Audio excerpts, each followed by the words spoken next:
Let's dive into one of the most fascinating tech migrations we've seen in a while. We're talking about Discord, a platform with millions, and I mean millions, of people online at the same time, making a huge, high-stakes bet by swapping out one programming language for another. You know, if you've ever been in a room with a bunch of software developers, you know they can have some very strong opinions. And seriously, nothing gets them going quite like a debate over which programming language is the absolute best. It's a war that's been raging for decades. But hey, this isn't just some theoretical argument on a forum. Today, we're looking at a real-world battlefield where this choice had massive, real-world consequences. This is the story about a true clash of titans, fought by one of the biggest communication apps on the entire planet. Okay, so to really get what's going on here, we have to look at the two combatants in this war. And this isn't just about different syntax or commands. This is about two completely different philosophies on how you should build software. So here's the fundamental trade-off. In one corner, you've got Java. It's the established champion, right? Famous for being able to write once, run anywhere. And this is the key part, it's managed memory. Think of it as putting safety first. In the other corner, you have C++, the raw powerhouse. It gives you direct, manual control right down to the metal for absolutely maximum performance. Its philosophy? Power first. So why did Discord even have to pick a side in this war? Well, when you're operating at their insane scale, with millions of people in voice chat all at once, every single millisecond counts. And they started noticing a really, really big problem. Their main database service, which was built on a very popular Java-based system called Cassandra, started to show some serious cracks. Users started getting these super frustrating, jarring pauses where the whole app would just freeze for a moment. Now, for a real-time chat app, that is a complete disaster. The engineering team had to go hunting. What was this invisible gremlin that was just randomly stopping their entire system? Well, it turns out the answer was hiding deep inside the very philosophy of Java itself. The culprit's name is garbage collection. And, you know, it's one of Java's most famous features. It's like a helpful little janitor that automatically cleans up memory so developers don't have to worry about it. Super convenient. The problem, to do its job, the janitor sometimes has to shout, "Everyone freeze!" and pause the entire application just to tidy up.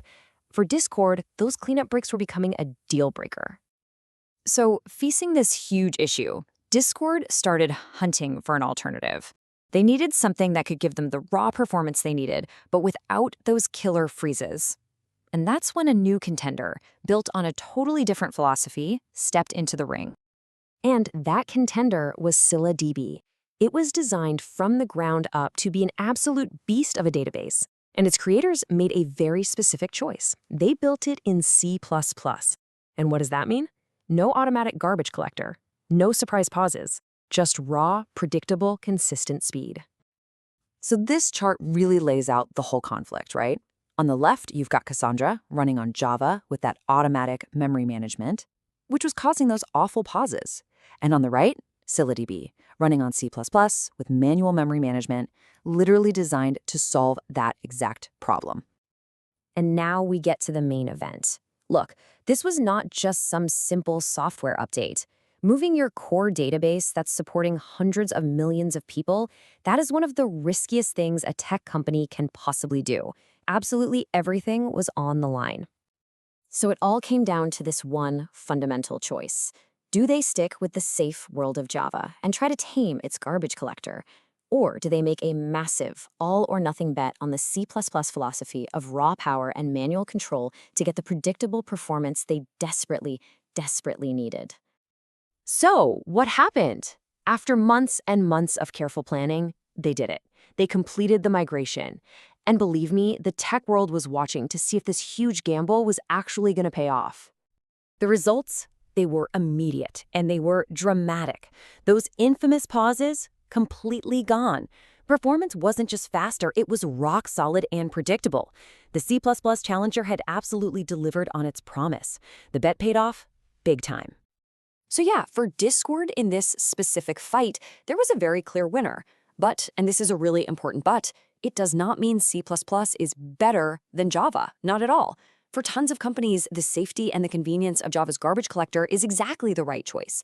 It just wasn't the right choice for Discord's very specific, hyperscale, real-time problem. the larger language war rages on. And that really brings us to the final big question here. Discord put raw, predictable performance above everything else. But is that always the right call? In this endless war of philosophies, when do you choose safety over speed? Or maybe developer convenience over raw control? The answer, as Discord just showed us, really depends on what battle you're fighting.